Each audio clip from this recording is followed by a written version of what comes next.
नमस्कार। मैं अमिता कोठारी एक बार फिर से आप सभी का स्वागत और अभिवादन करती हूँ मेरे इसी चैनल पर, जहाँ मैं लेके आती हूँ आपके लिए एक से एक बढ़कर कहानी जो दिल छू जाए।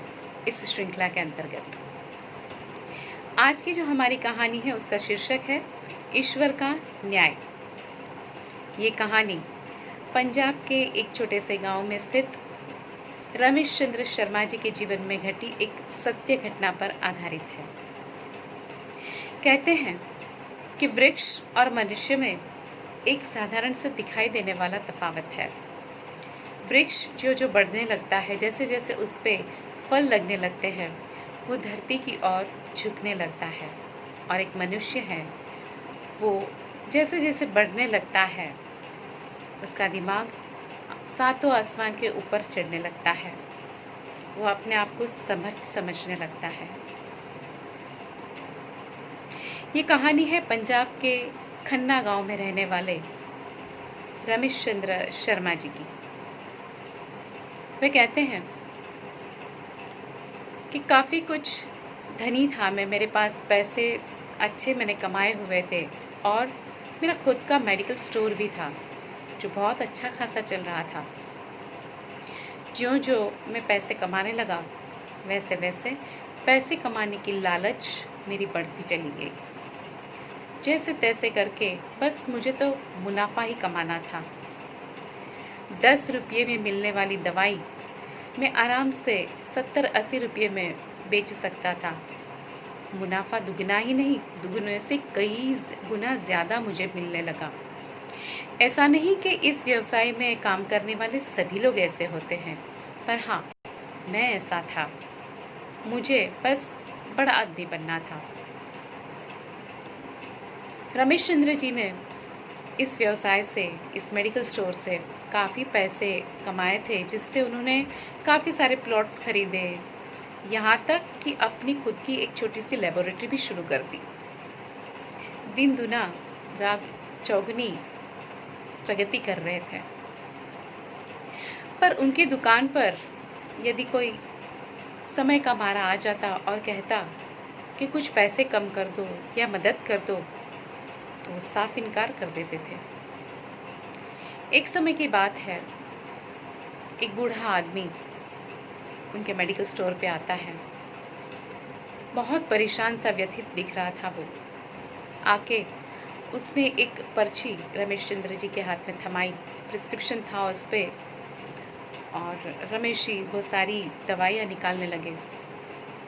काफ़ी महंगी दवाई थी। उस दवाई का बिल उन्होंने बनाया और उस बूढ़े आदमी के हाथ में थमाया। बिल करीब 560 रुपये का था। उस बूढ़े आदमी ने जब बिल देखा तो परेशान रह गया।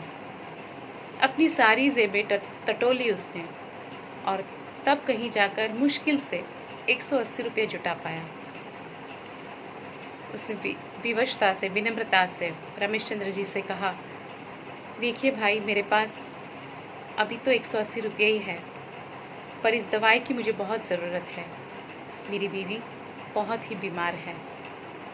आप कृपया करके मुझे ये दवाई दे दीजिए। मैं धीरे धीरे करके आपके सारे पैसे आपको चुका दूंगा। मैंने झट से उनके हाथों को रोका और कहा, नहीं, अगर पैसे नहीं तो दवाई भी नहीं दूंगा। वो बूढ़ा आदमी बहुत ही लाचार नज़रों से मेरे सामने देखने लगा। बड़ी ही दयनीयता से उसने मुझे कहा कि मैं बहुत परेशान हूँ, बूढ़ा हूँ, अशक्त हूँ। ऐसा नहीं कि हमारी कोई संतान नहीं, हमारी संतान है, पर वो हमें देखती नहीं, हमें पूछती नहीं।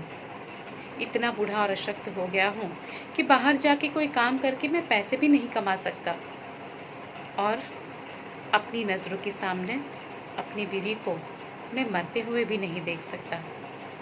आप कृपया करके मुझे ये दवाई दे दीजिए। पर मैं टस से मस नहीं हुआ। मैंने मना कर दिया, अगर पैसे नहीं तो दवाई नहीं।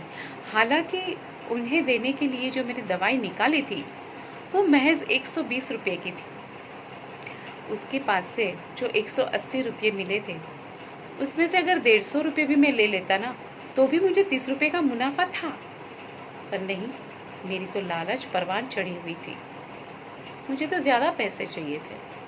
560 रुपये नहीं मिलेंगे तब तक मैं दवाई नहीं दूंगा। मैं अड़ा रहा अपनी जिद पर। मेरी दुकान में और एक ग्राहक खड़े थे। उन्होंने हमारी बात सुनी और उन्होंने खुद पैसे देकर उस आदमी को सारी दवाई दिलवा दी। पर मैं इतना बर्बर था कि पूरे पैसे लेने के बाद ही मैंने दवाई दी।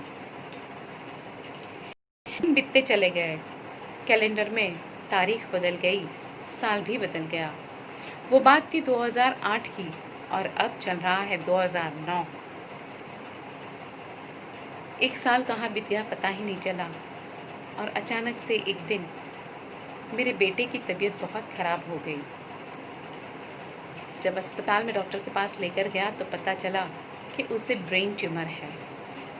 और ये बात जब हमें पता चली तब वो ट्यूमर अपने लास्ट स्टेज पर था। पानी की तरह पैसे बहा रहा था मैं।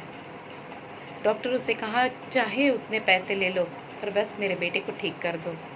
एक के बाद एक मैंने अपने सारे प्लॉट्स बेच दिए। मेरी क्लिनिक भी बंद करवा, मैंने लेबोरेटरी भी बंद करवा दी। और ये नौबत आ गई थी कि मेरा घर बिक चुका था और पैसे कमाने का मेरा आखिरी ज़रिया ये मेडिकल स्टोर भी मैंने बेच दिया था। सारे पैसे, पूरे जीवन की जमा पूंजी अपने बेटे को ठीक करने में मैंने लगा दी। 2009 से लेकर 2012 तक मैं पूरी तरह से कंगाल हो चुका था, पर फिर भी अपने बेटे को बचा नहीं पाया। 2012 में मेरा बेटा भी मुझे छोड़कर चला गया। सारे जीवन की कमाई, जमा पूंजी, मेरे रहने का एकमात्र ठिकाना और व्यवसाय का जरिया, एक के बाद एक सब कुछ मेरे हाथ से चला गया। इसी बात के दुख से मेरी शारीरिक और मानसिक स्थिति इतनी खराब हो गई कि मुझे भी पैरालिसिस का अटैक आ गया। 2015 में मैं पैरालिटिक होकर, परवश होकर अस्पताल के बेड पर लेटा हुआ हूँ। मेरे लिए मेरी पत्नी कैसे तैसे करके दवाई करवा रही है। मेरी दवाइयाँ लाने के लिए जो पैसे जा रहे हैं वो देख करके कलेजा मुंह को आता था, क्योंकि उन दवाइयों की असली कीमत मैं जानता था और कितने पैसे देने पड़ते थे ये भी मेरे नज़र के सामने था। एक दिन ऐसा आया कि मुझे एक इंजेक्शन खरीदने के लिए मेडिकल स्टोर में जाना पड़ा। वो इंजेक्शन महज 100 रुपये में अवेलेबल था, किंतु मुझसे मांगे गए 700 रुपये। अपनी सारी जेबें टटोलने के बाद मैं मुश्किल से 500 रुपये निकाल पाया। मैंने दुकानदार से कहा, मेहरबानी करके आप मुझे ये दे दीजिए, अभी मेरे पास 500 रुपये है, आप कृपया करके मुझे इंजेक्शन दे दीजिए। और उस दुकानदार ने बिल्कुल वैसे ही जवाब दिया जैसे मैंने कुछ साल पहले उस बूढ़े आदमी को दिया था। और मैं बिना इंजेक्शन लिए ही मेडिकल स्टोर से वापस आ गया। और तब मुझे पता चला कि ऊपर वाले की लाठी में आवाज़ नहीं होती, ये हकीकत बिल्कुल सही है। हम जैसा करते हैं बिल्कुल वैसा ही पाते हैं। ईश्वर का न्याय बहुत ही सटीक होता है। वो जब भी करता है सही न्याय करता है। हम जैसा बोते हैं वैसा ही तो पाते हैं। अगर अच्छा करेंगे तो भगवान भी उसका 10 गुना करके हमें लौटाएगा, और अगर किसी का बुरा किया हो तो वो बुरा ही हमारे सामने आएगा। ईश्वर का न्याय। उम्मीद रखती हूँ ये कहानी आपको बहुत पसंद आई होगी। ऐसी ही कहानी जो दिल छू जाए आपके सामने लेकर के मैं आती रहूँगी। तब तक के लिए आप सभी स्वस्थ रहें, मस्त रहें और सेफ रहे, सुरक्षित रहे। इसके साथ ही आज के लिए आप सभी से विदा चाहती हूँ। गुड नाइट, शबा खैर।